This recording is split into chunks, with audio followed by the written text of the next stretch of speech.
በዛሬው የእኩለ ቀን ዜናዎቻችን በሀገር ውስጥና በዓለም አቀፍ ደረጃ ትኩረት የሳቡ አበይት ጉዳዮችን ይዘንላችሁ ቀርበናል። በዝግጅታችን ካካተትናቸው ዋና ዋና ነጥቦች መካከል የጠቅላይ ሚኒስትሩ የቅርብ ሰው አደጋ እንደደረሰባቸው ተናገሩ። የፊት ገጽታቸውን የሚያሳይ ምስል ወጥቶ አነጋጋሪ ሆኖ ሰንብቷል። ስለ ገጻቸው መቀየርም ማብራሪያ ሰጥተዋል። የእኩለ ቀን ዜናችን ቀዳሚ ጉዳይ ነው። በትግራይ ክልል ዳግም የጦርነት ነጋሪት መጎሰም ጀምሯል። ጦርነት ሊቀሰቀስ ይችላል በሚል ስጋትም ወጣቶች ከትግራይ እየሸሹ ነው ተብሏል። በሌላ በኩል ህወሓት የጉዞ ክልከላ እያደረገ ይገኛል። ተጨማሪ ያለን። ቴዲ አፍሮን ስሙት ሲሉ አምባሳደር ቲቦር ኔጊ ገለጹ። አሜሪካዊ ዲፕሎማት አምባሳደር ቲቦር የኢትዮጵያን ዝነኛ አቀንቃኝ ቴዲ አፍሮን ሙዚቃ እንዲያዳምጡ ለተከታዮቻቸው ጥሪ ያቀረቡ። መረጃውን እናደርሳችኋለን። ከውጭ የኔቶና የሩሲያ ፍጥጫ። የኔቶ ተዋጊ ጀቶች ከሩሲያ ኃይሎች ጋር ፍጥጫ ውስጥ ገብተዋል ተባለ። የሰሜን አትላንቲክ የጦር ጥምረት የሩሲያ ኒውክሌር አቅም ያላቸው ቦምብ ጣዮች በፈጠሩባት ስጋት ምክንያት የጦር ጀቶቹን አሰማርተዋል። ተጨማሪ ያለን። አሜሪካና ኢራንን በተመለከተ ኢራን ውጊያው ዳግም የሚጀመር ከሆነ አዳዲስ ካርዶችን እንደምታሳይ ገለጸች።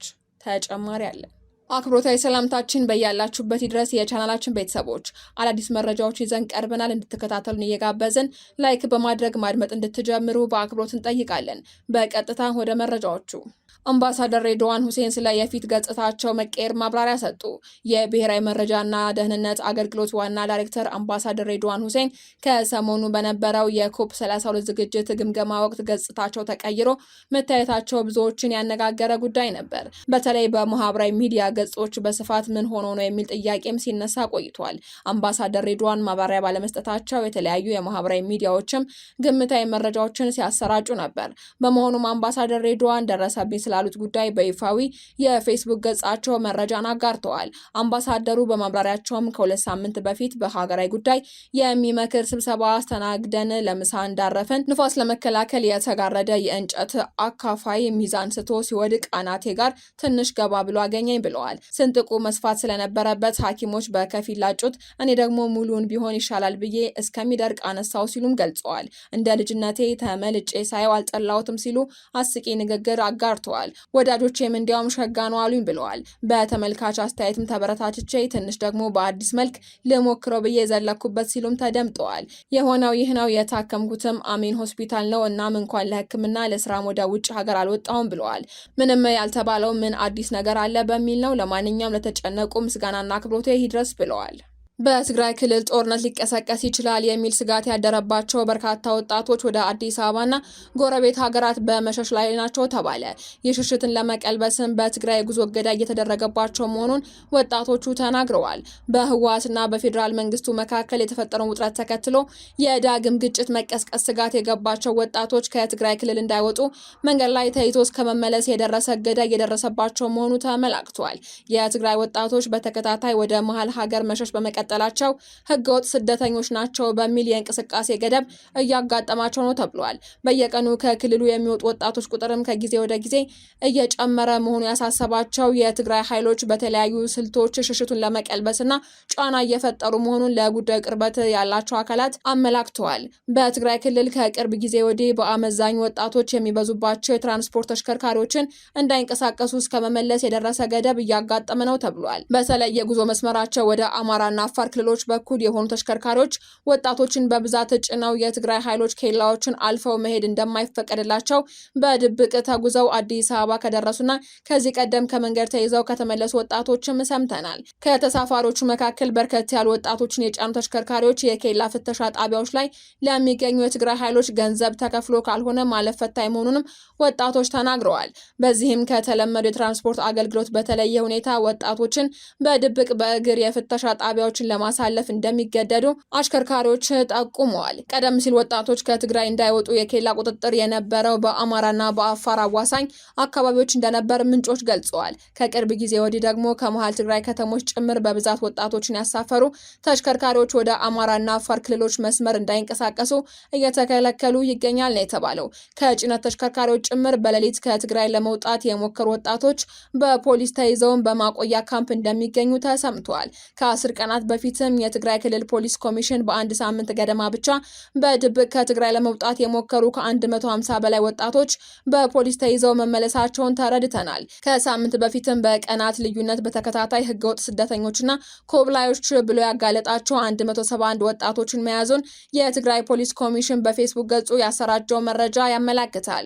ወጣቶች ወደ መሀል ሀገር እንዲሸሹ ያስገደዳቸው የዳግም ግጭት ውጥረትን ያስከተለው የግዳጅ ውትድርና አገልግሎት መሆኑንም ተናግረዋል። የትግራይ ኃይሎች በየአካባቢው በተለያየ ስልት ወጣቶችን ለውትድርና በግዳጅ እየመለመሉ መሆኑን ለጉዳዩ ቅርበት ያላቸው ምንጮች ጠቁመዋል። በህወሓትና በፌዴራሉ መንግስት የፕሪቶሪያው ዘላቂ ግጭት ማቆም ስምምነት መሰረት በትጥቅ ማስፈታት ከህብረተሰቡ ጋር በማቀላቀልና መልሶ በማቋቋም የተሰናበቱ ተዋጊዎችን ጭምር በግዳጅ ተይዘው ወደ ትግራይ ኃይሎች ካምፕ እየገቡ መሆኑንም ምንጮች አረጋግጠዋል። በትጥቅ ማስፈታት ሂደት ያለፉ ተዋጊዎችና በራሳቸው ፍቃድ ወደ ሰላማዊ ህይወት የተመለሱ ወጣቶችም በየአድራሻቸው በትግራይ ኃይሎች ተፈልገው እየተወሰዱ መሆኑንም ምንጮች አረጋግጠዋል። በተለይ በጦርነቱ ወቅትም ተማሪዎች የነበሩ ተዋጊዎች በራሳቸው ፍቃድ በተናጠል ራሳቸውን ከትግራይ ኃይሎች ያገለሉ ቢሆንም የዳግም ግዳጅ ውትድርናውን ሽሽት ከትግራይ ለመውጣት መገደዳቸውን ይናገራሉ። የህወሓቱ ሊቀመንበር ደብረጽዮን ገብረ ሚካኤል መጋቢት 20 ቀን 2018 ዓ.ም በመቀሌ ከተማ በተካሄደው ሰልፍ ላይ ወጣቶቹን ወደ አዲስ አበባ እንዳይሸሹ ማስፈራራታቸው ይታወሳል። ደብረጽዮን በወቅቱ ባደረጉት ንግግር የጦርነት አደጋ አንዣቧል በማለት ወደ አዲስ አበባ በመሄድ የግፍና የእስር ሰለባ እየሆንክ ያለ የትግራይ ወጣት ስደት መፍትሄ እንዳልሆነ ልትረዳ ይገባል ብለዋል። በአዲስ አበባ ያለ ወጣት ከብልጽግና ካራ እንደማታመልጥ ተረድተህ ከሰራዊትህና ከህዝብ ጋር ልትዋጋ ይገባል በማለትም ወጣቶችን መክረዋል። በአዲስ አበባ ምስርና ማስፈራራት ገጠመን ያሉ የተወሰኑ የትግራይ ወጣቶች አሉ። በተለይ በቡድን ተከራይተው በሚኖሩበት አካባቢ ኤርትራውያን ናቸው ተብለው ለቀናት በእስር ያሳለፉ 4 ወጣቶችንም ተገኝተዋል። አዲስ አበባ የደረሱ ወጣቶች የደህንነት ዋስትና፣ የስራ እድልና የተረጋጋ የመኖሪያ ምቹ ሁኔታ የሚያገኙበት አሰራር ከመንግስት ጋር እየተነጋገረ የሚያመቻች ግብረ ኃይል መኖሩም ተረድተናል። ወደ አዲስ አበባ ከሚደረገው ሽሽት በተጨማሪ ወደ ጎረቤት ሀገራት ኬንያና ዩጋንዳ ሸሽተው የሚሄዱ የትግራይ ወጣቶች ቁጥር እየጨመረ መሆኑን ተመላክቷል። አሜሪካዊ ዲፕሎማት አምባሳደር ቲቦር ኔጊ ቴዲ አፍሮን ስሙት አሉ። አሜሪካዊ ዲፕሎማት አምባሳደር ቲቦር የኢትዮጵያን ዝነኛ አቀንቃኝ ቴዲ አፍሮን ሙዚቃ እንዲያዳምጡ ለተከታዮቻቸው ጥሪ ያቀረቡ። ኔጊ በማህበራዊ ሚዲያ ገጻቸው ላይ በጻፉት መልእክት ሙዚቀኞች ከጋዜጠኞችና ከባለሙያዎች ይልቅ እውነትን ለመናገር ከፍተኛ ተጽዕኖ እንዳላቸው ጠቁመዋል። ወደዱትም ጠሉትም ቴዲ አፍሮ በኢትዮጵያ ፖለቲካ ውስጥ እንደ ችግር የሚመለከታቸውን ጉዳዮች በዘፈን ለመግለጽ ያሳየው ዝግጁነትና ድፍረት አድናቆት ይገባዋል፣ ስሙትም ብለዋል። አምባሳደር ኔጊ በአሜሪካ የውጭ ጉዳይ ሚኒስቴር ውስጥ ረጅም ዓመታትን ያገለገሉ አንጋፋ ዲፕሎማት ሲሆኑ በተለይ ከኢትዮጵያና ከአፍሪካ ቀንድ ጉዳዮች ጋር በተያያዘ የተለየ ልምድ አላቸው ተብሏል። ይህ አስተያየትም ቴዲ አፍሮ በሙዚቃው የሚያቀርበውን ማህበራዊ፣ ፖለቲካዊ መልእክት ወደ ሀገራዊና ዓለም አቀፋዊ የውይይት መድረክ መውጣቱን ያመላክታል። ከውጭ በተሰማ ሰበር መረጃ የኔቶ ተዋጊ ጀቶች ከሩሲያ ኃይሎች ጋር ፍጥጫ ውስጥ ገብተዋል ተባለ። የሰሜን አትላንቲክ የጦር ጥምረት የሩሲያ ኒውክሌር አቅም ያላቸው ቦምብ ጣዮች በፈጠሩበት ስጋት ምክንያት የጦር ጀቶቹን አሰማርቷል ተብሏል። የሩሲያ መከላከያ ሚኒስቴር ቲ-22 ኤም23 ረጅም ርቀት ቦምብ ጣዮች በኤስዩ 57 ጀት ታጅበው ለ4 ሰዓታት በዓለም አቀፍ የውሃ አካላት ላይ ተልዕኳቸውን ፈጽሟል የሚል መረጃ አጋርቷል። በባልቲክ ባህር ላይ የነበረውን እንቅስቃሴ ለመግታትም ኔቶ ጀቶቹን አሰማርቶ ስጋቱን ለመቀነስ ሞክሯል ተብሏል። በኔቶና በሩሲያ መካከል በዚህ ቀጠና ላይ ከባድ ወታደራዊ ውጥረትን ፈጥሯል። የጥምረቱ ጀቶችም የሩሲያ ኃይሎች እንቅስቃሴ መለየት መቻላቸውንም ዘገባዎች ይጠቁማሉ።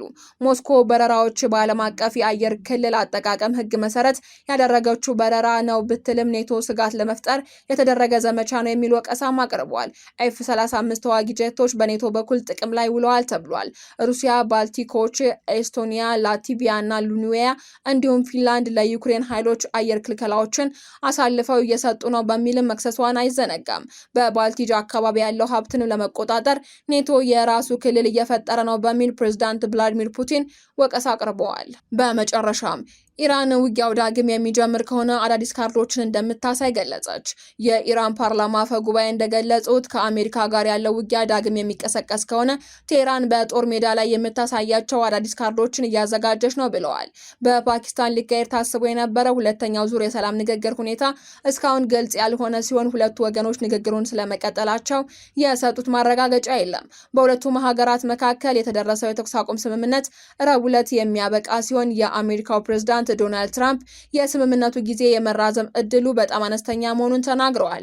ምክትል ፕሬዝዳንት ጄዲ ቫንስ ማክሰኞ ዕለት ወደ ፓኪስታን እንደሚያቀኑ የአሜሪካ መገናኛ ብዙሃን ዘግበዋል። ቴህራን ግን በኢስላማባድ ስለሚካሄደው ቀጣይ ድርድር ዙር ምንም አይነት እቅድ የለኝም እያለች ሲሆን የኢራን ባለስልጣናት ስለ ንግግሩ እስካሁን ሲሰጡ የነበረው ምላሽ ይህኑ የሚገልጽ ነው። በቴህራን በኩል ድርድሩ ኢራናውያን እንዲቀበሏቸው የማይችሏቸው ጥያቄዎች ያስከትላል የሚል ስጋት እንዳለም ዘገባዎች ያመላከቱ ሲሆን በሌላ በኩል ፕሬዝዳንት ትራምፕ ስምምነት ለማድረግ ምንም አይነት ጫና እንደሌለባቸው ገልጸው ከኢራን ጋር የሚደረገው ስምምነት በአንጻራዊ ሁኔታ በፍጥነት እንደሚፈጸም ተናግረዋል። ዜናዎቻችን አበቃን። መልካም ቀን